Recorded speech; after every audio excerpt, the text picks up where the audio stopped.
안녕하세요. 하천에 살고 있는 소설가 이효수입니다. 모쪼록 국민의 눈, 국민의 귀, 국민의 입이 되어 대한민국 민주주의의 초석이 되시기를 간절히 소망합니다. 권력, 자본가, 사주가 아닌 국민이 주인인 방송 국민TV. 조합원이 돼서 국민TV의 주인이 돼주세요.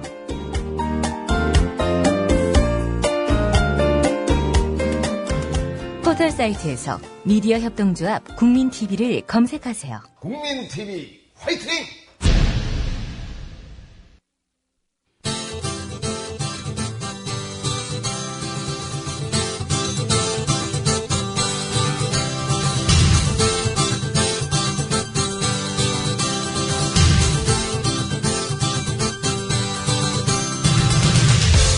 투박하지만 정직하다. 비평을 비평하는 남자 서영석. 그가 바라본 세상. 사설과 칼럼을 통해 오늘을 짚어본다. 서영석의 라디오 비평.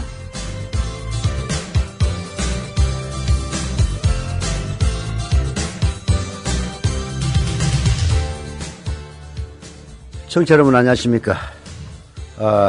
주말을 박근혜 대통령은 사퇴해야 한다고 주장한 표창원 전 경찰대 교수의 인터뷰가 트위터나 페이스북을 달궜습니다. 예, 검찰의 발표는 정말 충격이었죠. 네, 정말 대한민국 사법정의가 무너진 날이었다고 해도 과언이 아닙니다. 자, 우울한 날, 비도 온 우울한 날 라디오 비평 시작합니다.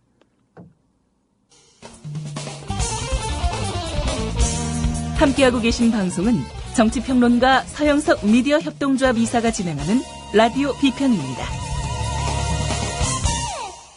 자, 오늘의 첫 칼럼이라기보다는 기사는 매주 월요일 한겨레신문 1면에는 좋은 책에 대한 소개의 글이 실립니다.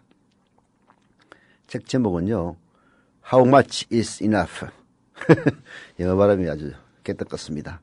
얼마나 있어야 충분한가? 자본의 탐욕. 도대체 얼마를 벌어야 만족할 것이냐? 돈이 더 많으면 행복한가? 이런 문제에 대해서 그야말로 경제학적인 관점에서 푸른 책입니다. 얼마나 있어야 충분한가? 로버트 에드워드 스키델스키. 발음 잘못하면 욕이 되겠네요. 스키델스키가 지은 얼마나 있어야 충분한가 한겨레 소개글 소개해드리겠습니다. 우리는 과거보다 훨씬 더 부유해졌는데도 왜 그만큼 더 행복해지지 않을까? 공식 환율로 우리나라 1인당 국내 총 생산은 2만 달러를 훌쩍 넘겼고 물가 등을 고려한 구매력 지수로 환산하면 3만 달러도 훨씬 넘는다. 경제 지표상으로는 우리가 목표했던 서방 선진국들의 수준을 이미 따라잡았다. 그들을 따라잡기만 하면 여유롭고 행복해질 줄 알았지만 현실은 그렇지 못했다. 어떤 면에선 오히려 더 많은 문제를 안게 됐으며 사람들은 오히려 더 불안하고 불행해졌다고 얘기한다. 네. 과거보다 훨씬 더 부자로 살고 있는데 우리는 그만큼 더 행복해지지 않을까 하는 그런 질문은 늘상 있어왔던 질문이긴 합니다만은 이제 국민소득이 과거 1만 불이 꿈과 같은 그런 목표였는데요. 이미 달성이 되고 3만 불, 5만 불로 나아가게 된 바로 이 시점에서는 유효한 질문이 아닌가 하는 생각이 듭니다.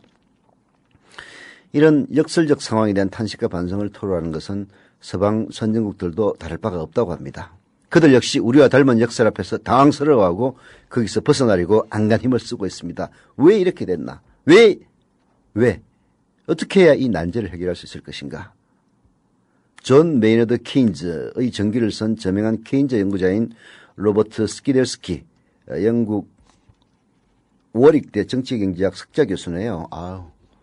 좀 복잡한 이름이긴 합니다만은 케인즈의 전기를 쓰기도 한 케인즈 연구자가 바로 쓴 책이네요. 로버트 스키델스키, 영국 워릭대 정치경제학 석좌 교수가 아니고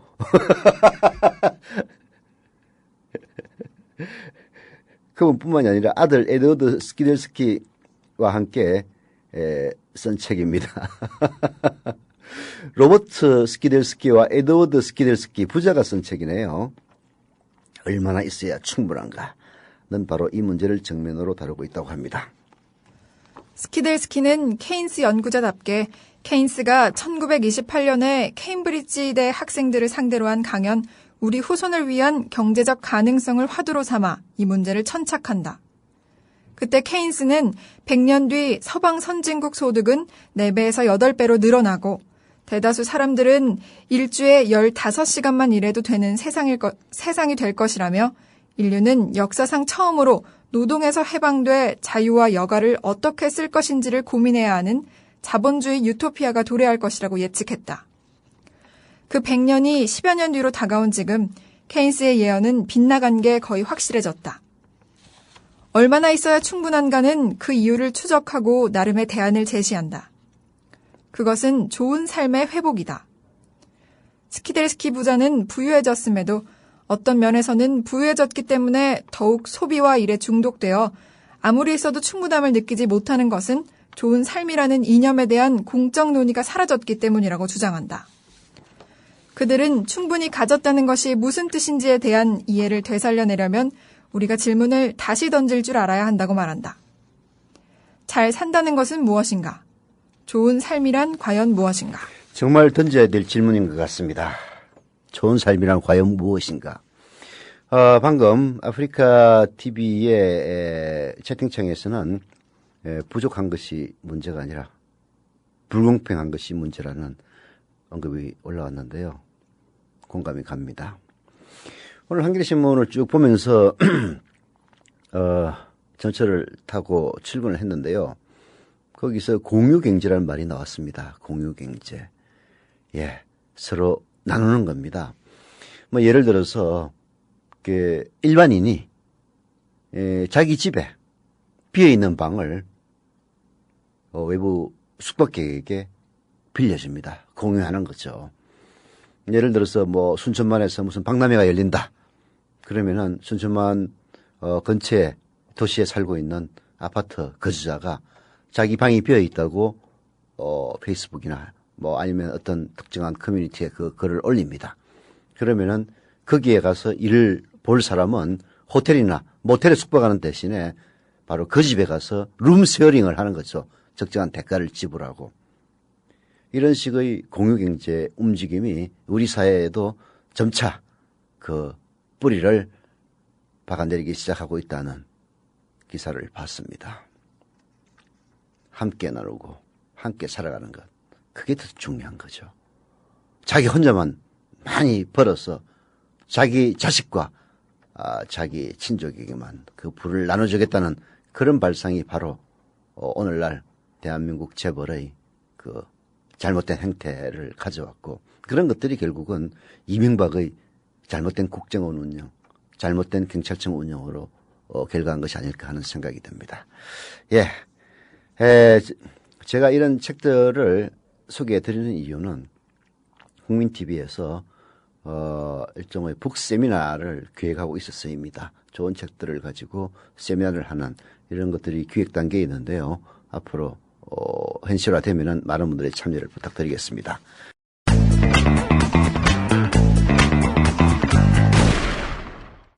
예, 지금 뭐 사실 박근혜 대통령의 지지도가 어떤 여론조사에서는 올라간다 이런 얘기가 있네요.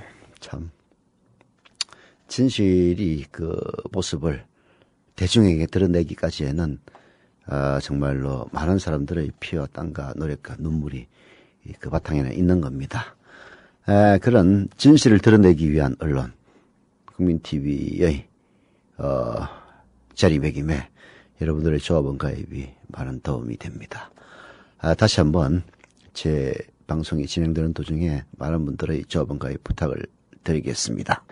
표창원 교수의 인터뷰가 상당히 충격적이었습니다. 왜 충격이냐?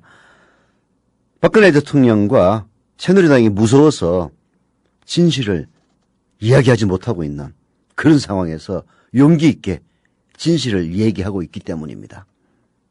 사실 용기를 가진다는 것 쉽지 않은 일이죠. 이명박이 대통령이 되고 나서 가했던 여러 수법들, 고소, 고발, 벌금 매기기, 재판에 출석하게 하기, 검찰에 조사받으러 나오게 하기, 아는 사람들 세무조사하기, 미행하기, 민간인 사찰이 바로 그거죠. 이런 일들을 겪은 사람들에게 용기 있게 진실을 이야기한다는 것은 정말로 어려운 일입니다. 표 교수가 미디어 오늘과 한 인터뷰를 보면요, 국정원의 오랜 기간에 걸친 불법적 색깔론 여론 조작이 없었으면 12월 16일 경찰의 허위 수사 결과 발표가 없었으면 박근혜는 대통령이 될 수 없었다. 국정원과 경찰을 이용한 쿠데타 권력 찬탈이다. 박근혜 대통령도 닉슨처럼 사퇴해야 한다라고 촉구했습니다. 당연한 얘기죠. 국정원이라고 하는 거대한 조직의 수장이 1년 예산만도 조 단위를 쓰는 그런 국정원의 조직을 대통령 선거에 이용해서 그로 인해 대통령이 당선됐다는 것을 수구 언론들은 대선에 미친 영향력이 미미하다 이런 식으로 이야기하고 있습니다. 그 영향력이 미미하든 미미하지 않든 그것은 다시 한번 검증해 봐야 될 일이고요. 그런 영향력의 정도와 관계없이 그야말로 국정원이라고 하는 거대 조직을 특정한 정당의 대통령 후보인 박근혜 씨를 당선시키기 위해서 활용한 것이 암약한 거죠. 사실로 드러났다면은 표창원 교수의 이야기처럼 사퇴해야 한다라는 주장도 당당하게 할 수 있어야 합니다. 표 교수는요,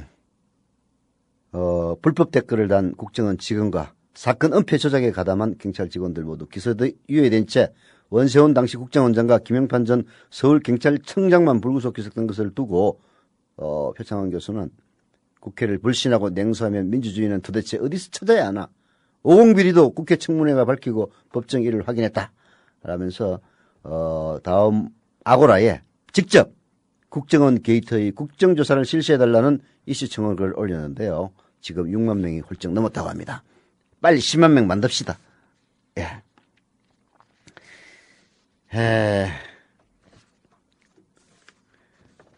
그 이외에도 또 이런 이야기도 했어요. 문재인 전 민주당 대선 후보가 16일 기자들과의 산행에서 박근혜 대통령이 책임은 져야 하나 선거에 책임을 물을 수는 없다. 엄정 수사를 통해서 국정과 경찰이 바로 서는 계기로 삼는 것이 책임을 지는 것이라고 말한 데 대해서도 민주당이 그렇게 판단할 게 아니라 국민들이 판단해야 할 일이라고 반박을 했습니다.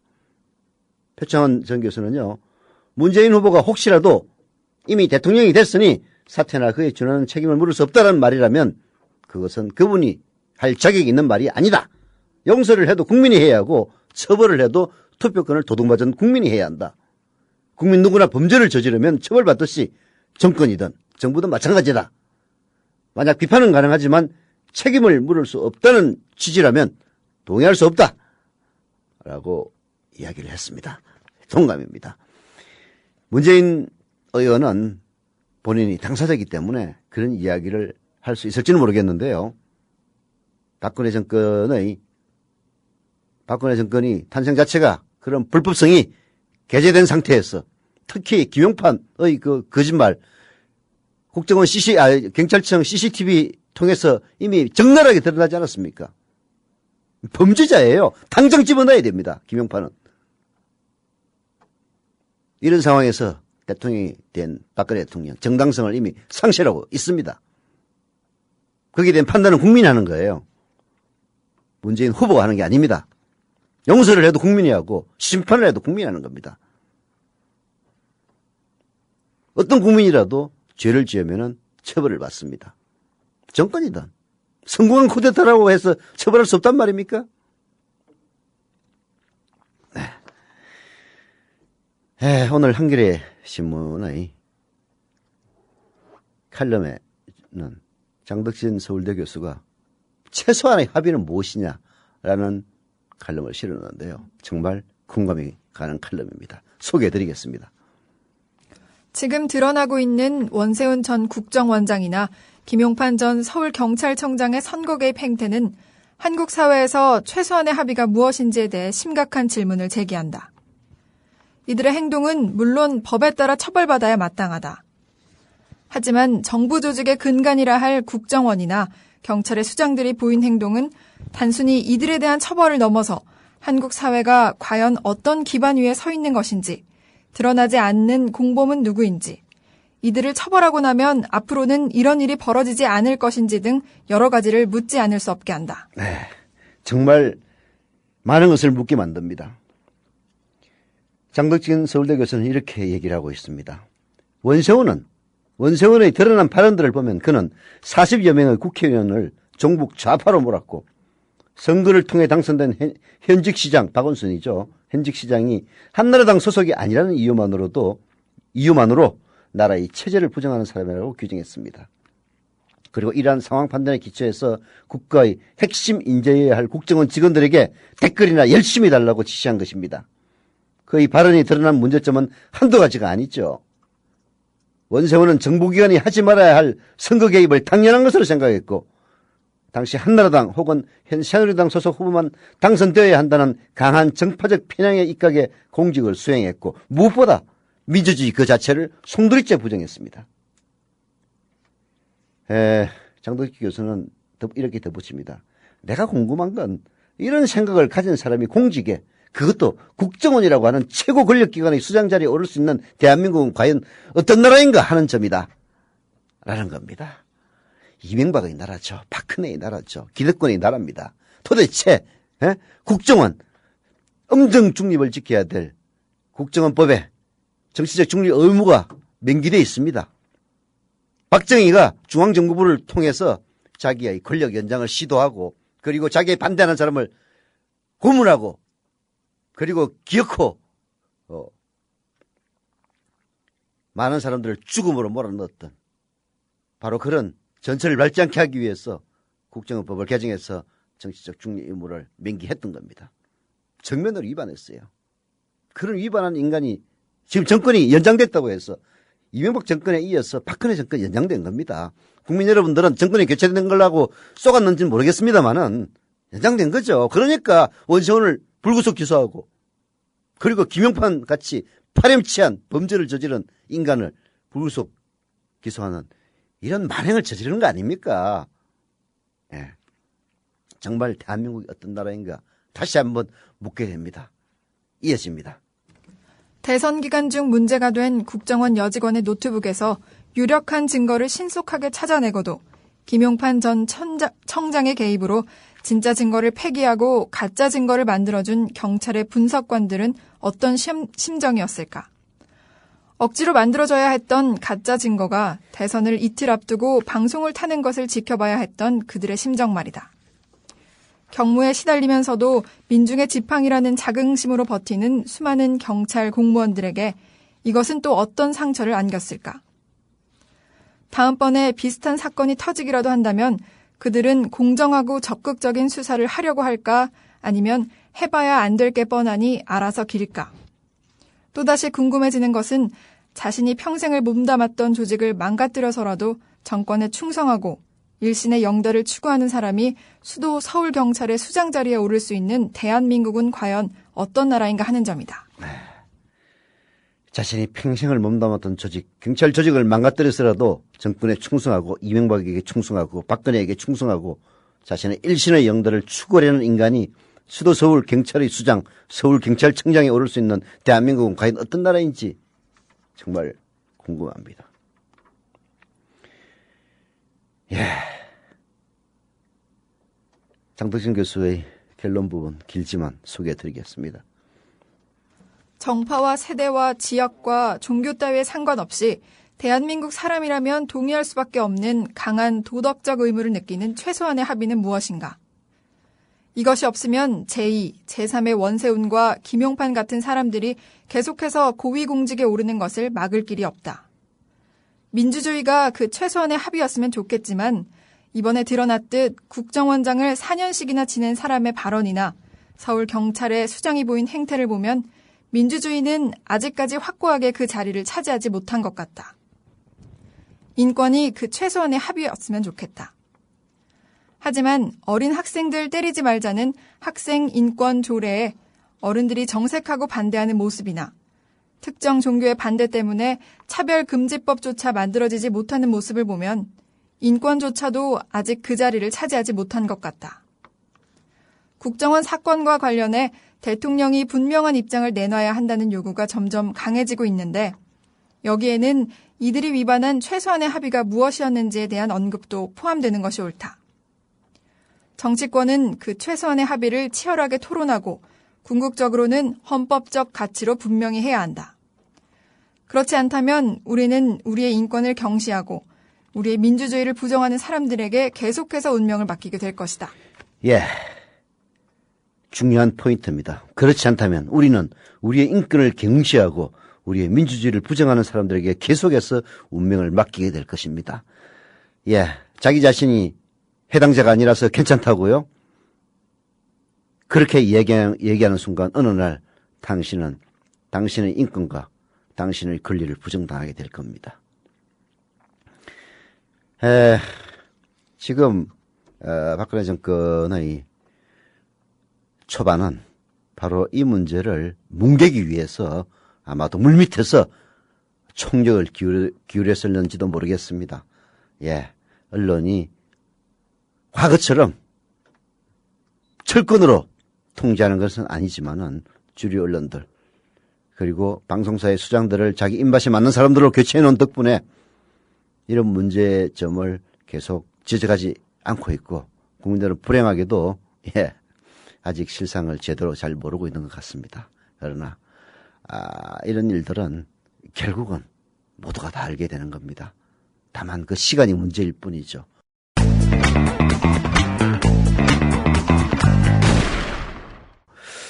자, 다음은요. 오늘은 또 제가 좋아하는 칼럼니스트들인데요. 아까 서울대 장덕진 교수뿐만이 아니고 한림대 재무금융학과 개공교수인 이동걸님의 칼럼 다시 창궐하는 보수 좀비들 좋아하는 칼럼입니다. 칼럼니스트입니다. 소개해드리겠습니다. 한 달쯤 전 어느 주말 아침 문 두들기는 소리에 졸린 눈을 비비며 나가보니 한 사내가 땡땡 신문 잘 보고 계시죠 한다.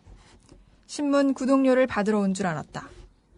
주말로는 좀 이른 시간이라 골프 치러 가는 팔자 좋은 분들이나 등산 가는 부지런한 분들 말고 필자같이 좀 게으른 사람들은 별다른 일이 없으면 한 주의 피로도 풀 겸 오랜만에 늦잠을 즐기는 시간이었다. 좀 짜증이 나기는 했지만 그래도 어려운 여건에서 일하는 진보 성향의 신문이고 그런 신문을 배달하는 보급소의 경제적 어려움을 익히 알고 있는지라 빨리 구독료 주고 다시 좀 더 자려고 얼마죠? 잠깐 기다리세요 했다. 그랬더니 그 사내가 얼른 나를 잡으며 땡땡 신문 봐주셔서 감사하다고 선물 드리려고 왔습니다 하면서 봉투를 내밀었다. 이게 뭐죠? 하고 물으니 10만 원 상품권입니다 한다. 그러고 보니 이 사내는 구독료 받으러 오던 그 배급소 사장님이 아니잖아. 그래서 왜 땡땡 신문에서 상품권을 줘요? 하고 퉁명스럽게 되물으니 땡땡 신문 봐주셔서 고맙고요. 그래서 조선일보도 좀 봐주십사 하고 했다. 1년간은 무료입니다 하고 얼른 덧붙인다. 주말 아침잠 깨운 것까지 포함해 화가 난 필자가 난 그따위 신문 안 봅니다 하고 문을 닫으려고 하니 급히 그 사내가 있는 말. 중앙이나 동아 보셔도 됩니다 한다. 땡땡이라고 하니까 좀 웃긴데요. 제가 보니까 경향신문 같습니다. 경향신문을 보는 집에 아니면 한겨레신문을 보는 공이 두 개니까 아마 경향신문 같죠? 아니면 뭐 한겨레신문이라도 상관없어요. 보고 있는 집에 이제 문을 두들겨서 뭐 예를 들어서 한겨레신문이라고 합시다. 한겨레신문 보셔서 참 감사드립니다. 그래서 감사 인사드리려고 왔습니다 하면서 상품권을 내놔요. 근데 한겨레신문에서 주는 게 아닙니다. 조선일보 보급소에서 온 거예요. 요즘은 또 보급소가 통합이 돼가지고 조선, 동아, 중앙 보급소이기도 할 경우도 있고요. 그런 경우가 있나 모르겠다. 혹은 경향신문과 뭐 중앙일보를 같이 배달하는 보급소일 수도 있습니다. 그래서 상품권 프레이드를 벌리고 있다는 얘기를 이동걸 교수가 폭로하고 있습니다. 이거 공정거래위원회에 신고하면은 예 상금받습니다. 이동걸 교수 신고했는지 잘 모르겠네요. 이 교수의 얘기가 이어집니다. 최근 두어 달 필자가 좀 일찍 화날 때 집에 돌아오는 날이면 아파트 입구에서 가끔 마주치는 사내. 필자가 지나치려면 어김없이 길을 막듯 다가서면서 봉투를 내 눈앞에 휘젓는다. 10,000원짜리 현찰이 여러 장 들어있다는 것을 쉽게 볼 수 있도록 켜켜이 비껴넣은 봉투를 휘저어 보이며 조선 중앙 동화 보십시오. 10만원 현찰입니다. 1년간 무료입니다. 한다. 조중동 본사에서 설마 이런 일을 시켰을까? 아니면 남양유업처럼 밀어내기를 하는 건가? 옛날에는 그랬다던데. 그래서 배급소에서도 울며 겨자 먹기식으로 할 수 없이 하는 건가? 필자로서는 알 도리가 없지만 최근 시청률을 올리려 혈안이 된 종편의 수단 방법 가리지 않는 한심한 작태를 보았던지라 의심을 떨칠 수가 없다. 네. 참. 정말 대단해요. 이게 신문이 날이 갈수록 점점 구독자 수가 줄고 있습니다. 물론 그렇다고 해서 신문의 영향력이 줄어들지는 않습니다. 사실 신문이라는 건요, 한 10,000명만 봐도 충분히 영향력을 유지할 수가 있습니다. 예를 들어서 청와대 혹은 정무청사, 삼성 등 재벌들, 그다음에 정경련 등 경제단체들, 노조, 정교조, 이런 노조들 이런 데서만 봐도 돼요. 그러면 영향력이 유지됩니다.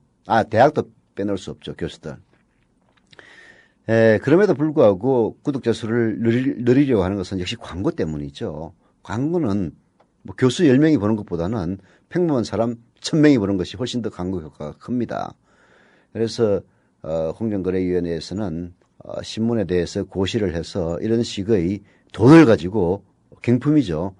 독자를 유치하는 행위를 금지하고 있습니다. 그럼에도 불구하고 조중동 본사에서 시켰는지 이 이동걸 교수의 그 지적처럼 아니면은 배급소에서 자발적으로 하는 것이 알 수는 없지만은 그야말로 노골적으로 돈 10만 원짜리 10,000원짜리 10장을 넣어서 봉투에 넣어가지고 이렇게 봉투를 돌리면서 구독을 유치하고 있다는 사실 참 한심스러운 일이 있죠. 예. 하루가 멀다 하고 이메일을 통해 필자에게 날아들어오고 있는 재벌 산하단체의 찌라시성 보고서와 보수 지식인들의 글들, 경제 민주화하면 나라 잡는다는 말, 경제가 어려운데 재벌을 속박해서는 안 된다는 말, 일자리 늘려야지 경제 민주화가 웬 말이냐는 말, 서민들의 시기심과 증오로 국민 갈등이 생겼다는 취지의 말, 주로 이런 글들을 융당 폭격하듯 퍼부으며 여론몰이에 한창이다. 말도 안 되는 말이라도 자꾸 반복해서 듣다 보면 정말 그런가 하고 국민들은 세뇌되기 십상이다. 그것을 노린 것이겠지. 경제민주화 입법 시즌이 다가오자 급기야 경제민주화하면 재벌들이 우리나라를 떠날 것이라는 협박도 서슴지 않고 해대고 있다. 정부는 아직 제대로 한 것도 없으면서 과잉 입법이 우려된다고 화답한다. 네. 자유시장 경제에서 돈보다 더 힘든 것은 없죠. 돈으로 물건도 사고 사람도 사고 언론도 사고 법과 제도도 사고 정부도 사고 심지어 사람들이 혼마저도 삽니다. 연구소 간판을 걸고 재벌의 입노릇하는 단체, 돈 몇 푼에 재벌의 입맛에 맞게 지식을 파는 교수들, 노벨 경제학상 받은 폴 크루그먼 교수의 말을 빌리자면 재벌 주머니에서 흘러나오는 천문학적 액수의 돈이 사회 곳곳을 적시며 돌아다니면서 의용이 아닌 체벌용, 재용 학자들로 하여금 학술적 전문적 견해의 탈을 쓰고 지적 부정직입니다. 의 경계선상에서 재벌의 이익을 대변하도록 하고 있습니다. 지난 주말 공정거래위원회가 삼성전자 홍보팀에서 작성 발표했다고 생각할 법한 삼성전자 찬양 일색의 보도 참고 자료를 냈다고 합니다. 공정거래위원회에서 낸 자료라고 합니다. 옛날부터 삼성 사랑이 남달랐던 공정위원장이다 보니까 그 마음을 표현하고 싶었던 모양이다. 물론 퇴임 후에 갈 자리도 신경이 쓰이겠지. 참, 이동걸 교수는 이렇게 한탄하고 있습니다. 필자가 2004년 가을 금융감독위원회 부위원장직에서 물러나고 금융연구원의 원래 자리로 돌아왔을 때 공무원 세계를 잘 아는 기자들이 했던 얘기가 생각난다. 퇴임 후 가실 자리 하나 안 만드셨어요? 참나. 정말 열받습니다. 걔 어떻게 된 셈인지 모든 것이 이렇게 착착 기득권자들, 재벌, 보수, 새누리당이 뭔가 자기들 마음대로 할 수 있도록 구조화시켜 놓은 그런 것들을 제대로 대응하기에는 노무현 김대중 10년 정부의 시간이 너무 짧았는지도 모릅니다. 1945년 우리 민족 해방은 되었습니다마는 미군정의 잘못으로 인해서 친일파들이 그대로 살아남았고 오히려 만주벌판에서 혹은 중국 상해에서 쓰러져간 독립투사의 후손들은 그야말로 버림받다시피 했습니다. 그로 인해 거의 50년, 60년의 세월이 지나면서 잘못된 기득권의 구조가 뿌리박게 된 거죠. 그런 것을 파헤치는 게 아니라 그런 것을 그야말로 극복하기 위해서는 더 많은 시간이 필요할지도 모릅니다. 자, 방송 여기서 마칩니다.